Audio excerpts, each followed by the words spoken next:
T budding आणि एक I budding. तर आज आपण गुलाबाचं कलम कसं करायचं ते आपण बघणार आहोत. गुलाबाचं कलम करताना काय करतात की डोळा भरला जातो.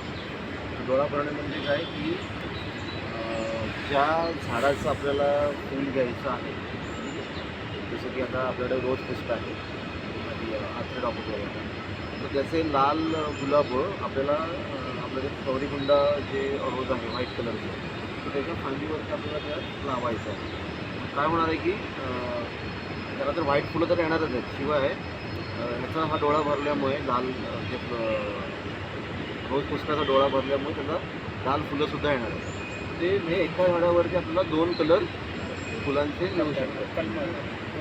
त्यालाच कलम म्हणतात. आता याच्यामध्ये काय करतात, एक तर टी बडिंग करतात आणि आय बडिंग. आता टी बडिंग आणि आय बडिंग म्हणजे काय, इंग्लिशमधला टी माहिती आहे, माहिती आहे ना, तो तसा कट घ्यायचा असतो. म्हणजे टी टी आकाराचा कट घ्यायचा आणि त्याच्यामध्ये तो डोळा भरायचा असतो. तसंच आय बडिंग पण सेम तसंच आहे. आईचा आकाराचा कट घ्यायचा त्या फांदीवरती आणि त्याच्यामध्ये तो डोळा भरायचा. आपण कोणतीही कटिंग करताना पूर्ण परिपक्व फांदी घ्यायची असते, राईट. तशीच ह्याच्यामध्ये पण तसंच पूर्ण परिपक्व फांदी घ्यायची.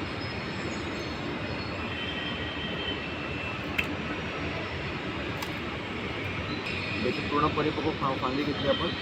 आता त्याला आपण कट कुठे घेणार, त्याला टी बडिंगसाठी आणि आय बडिंग आपण म्हटलं तर ते त्याचा आत्ता कट कुठे घेणार, त्याचा इथं डोळा जो असतो ना, हा त्याचा पूर्वीचा डोळा काढायचा आहे आपल्याला आणि त्या ठिकाणी नवीन डोळा तो बसवायचा, जेणेकरून काय होईल, तो तिथे सेट झालं तर मग पुन्हा नवीन एक रोप आपल्याला मिळेल. ते बाकीचे डोळे त्याचे आहेत तर इथून त्याला नवीन फांदी येणारच आहे, पण आपण ही नवीन ज्या रोपाचा डोळा लावणार आहे तिथून सुद्धा एक नवीन फांदी येणार, त्याला त्या फांदीला तीच फुलं येणार आणि इथून येणारे जे व्हाईट कलर आहे वगैरे आपल्याला मिळणारच आहे. तर त्यासाठी इथे पण तसंच आहे की तो बडिंग नाईफ जो असतो ना, आतमधील हाड, जसं की तुम्हाला लास्ट टाइम तुम्हाला बोलत होतो, तो लाकडाचा भाग असतो, त्याला कमीत कमी इजा होईल किंवा इजाच होणार नाही ह्याकडे लक्ष द्यायचं आणि त्या हिशोबाने ते कट करायचं. तर आपण बघूया, पहिल्यांदा आय बडिंगचं करूया. ठीक आहे, कट घेतलाय, इथे खाली पण एक कट घेतलाय. ठीक आहे, वरतून एक लाईन आहे, इथे खाली एक लाईन आहे आणि हा मधला कट. ठीक आहे, मी हे इथून मधली कम्प्लिटली साल काढली आहे. आता मी काय करणार आहे, हे दोन्ही साईडचं जे आहे ना साल, ही जरा मोकळी करणार मी. ठीक आहे, अशी हलकीशी मोकळी करायची असते. ओके, केली मोकळी. तसंच वरतून पण हलकं हलकं थोडंसं मोकळं करून घ्यायचं. हा एक डोळा म्हणजे काय की जिथून नवीन पालवी फुटते, नवीन पानं येतात. ठीक आहे, त्याला डोळा म्हणायचा. तो डोळा घेताना हा कम्प्लीट शार्प एकदम पूर्ण आतपासून घ्यायचा, फक्त साल नाही, आतून त्याचं पूर्ण जे हाड असतं ना ते सुद्धा घ्यायचं. तो काढताना तो कम्प्लीटली अशा प्रकारे निघाला पाहिजे. निघाला तर हे कटर व्यवस्थित नसल्यामुळे थोडंसं कम्प्लीट डोळा.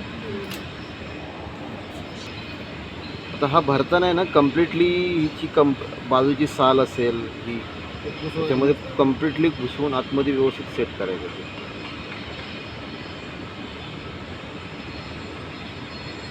नाहीतर तो व्यवस्थित नाही ना तर प्रॉब्लेम नाही.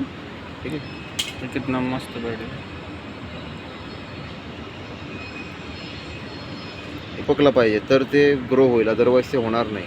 ठीक आहे, सो प्लास्टिक घेणार इथे.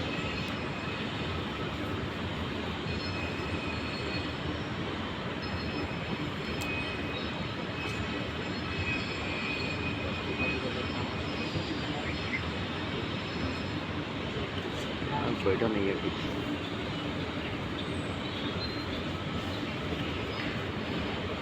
पण येतं. हिरव्या कलरचीच पट्टी असते ती, पण ती वेगळी असते. जरा व्यवस्थित मातीमध्ये लावून द्यायचं आणि चेक करत बसायचं, तो डोळा पकडला जातो आहे न जातो आहे, या सगळ्या गोष्टी. ठीक आहे, आलं लक्षात. प्लास्टिक घ्या. तर मी हे जस्ट एक दाखवलं आहे. दुपारनंतर येऊन थोडा वेळ किंवा लंच झाल्यानंतर आपण खाली आराम असं पण करतो, तर थोडा वेळ इथं बसायचं. प्रत्येकाने 2-2-3-3 करून ठेवल्या मी बोलतो सगळ्या फेल जाऊ दे, काय हरकत नाही, पण प्रयत्न करायचा.